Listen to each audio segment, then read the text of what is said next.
maintenant. Maintenant, si vous entendez sa voix, n'endurcissez pas vos cœurs. Maintenant. Oh, il ne faut pas déranger. Non, des fois à l'église, quand on prêche, les gens ne doivent pas avoir la paix. Ils doivent sortir en colère. Ils doivent même dire, ton personne m'a bon, ça te va, tika anango. C'est pourquoi un pasteur, tu dois avoir des économies. Un prédicateur de la sainteté, tu dois avoir des économies. Au cas où il se fâche. Oui. Tu ne dois jamais vivre au jour le jour. Tu ne dois jamais vivre. Si les fidèles donnent l'offrande, c'est quand tu payes la maison. Si les fidèles donnent les offrandes, c'est quand tu... Non. Tu dois avoir des économies et être capable de faire des tentes s'ils refusent de soutenir ton ministère parce que tu les déranges. Même si tu es mon partenaire, si tu es impudique, tu iras en enfer. Si tu es adultère, tu iras en enfer. Même si tu es mon partenaire, tu me donnes des dîmes. Si tu vis dans l'impudicité, tu iras en enfer. Et si tu ne vas plus donner, c'est ton problème. Je n'ai pas l'appel à recevoir ton argent. Je n'ai pas l'appel à recevoir ton argent. Ou vous voulez croire, croyant que votre argent peut nous influencer. Avoir la paix, des fausses paix. Quelle est la paix qu'on peut donner à un impudique à l'église? Quelle est la paix qu'on peut donner à un homosexuel à l'église? Une lesbienne à l'église? Quelle est la paix? On n'a pas de paix à te donner. Dieu ne donne pas la paix comme les hommes donnent. Dieu te blesse et puis te soigne, il te donne la paix.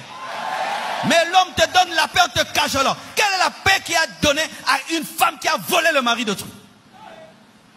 Quelle est la paix à donner à un garçon qui vole la femme d'autrui? Quelle est la paix? Quelle est la paix à donner à un prédicateur impudique? Quelle est la paix à lui donner? Il n'y a pas de paix à lui donner. L'homme moderne, il veut la paix. Ainsi, il veut qu'on dilue le message. Il veut des cultes à son goût. Des prédications à son goût. Il pense qu'un bon culte, c'est seulement un culte rempli de joie. Archi faux. Parmi les grands révivalistes bien-aimés, nous aujourd'hui nous prêchons, on nous dit Amen. Eux, ils prêchent, on prend des œufs pourris, on lance sur lui, comme offrande. On les chassait même des territoires. Jésus a délivré un possédant, on l'a chassé de Gadara. On l'a chassé, offrande du prophète, chassé. Mais nous voulons toujours qu'on soit acclamé, qu'on soit aimé. Et là, tu es bon prédicateur. Non, bien aimé. La Bible dit que si tout le monde dit du bien de toi, tu n'es pas un vrai prophète. Si tu vas quitter cette église à cause de cela, bien aimé, moi je te dis la vérité. Au lieu que je puisse te dire que tout va bien dans ta vie, alors d'ailleurs, toi-même, tu sais que ta vie ne va pas bien, car un impudique se sent toujours mal à l'aise. C'est pourquoi les impudiques, quand ils commettent l'impudicité, vont toujours se laver.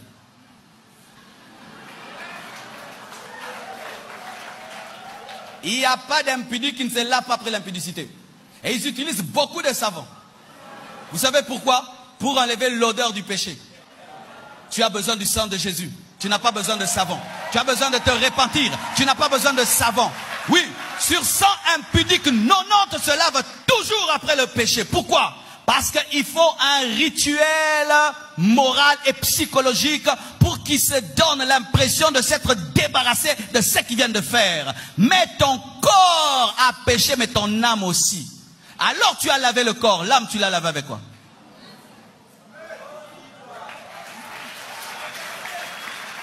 Déjà lui-même n'a pas la paix. En tant qu'impudique, il n'a pas la paix.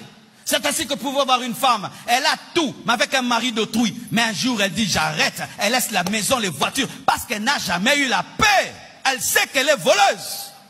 Mais toi, maintenant, tu la rencontres, tu dis que tout va bien, alors qu'elle, elle sait que tout va mal.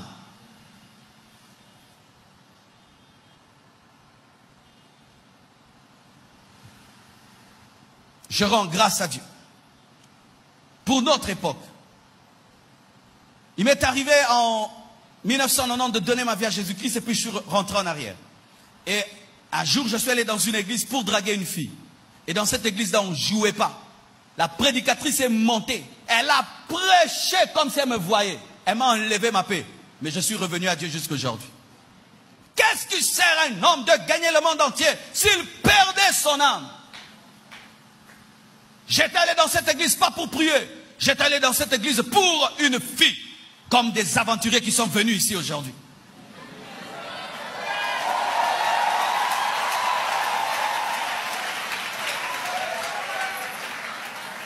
Tu es un aventurier.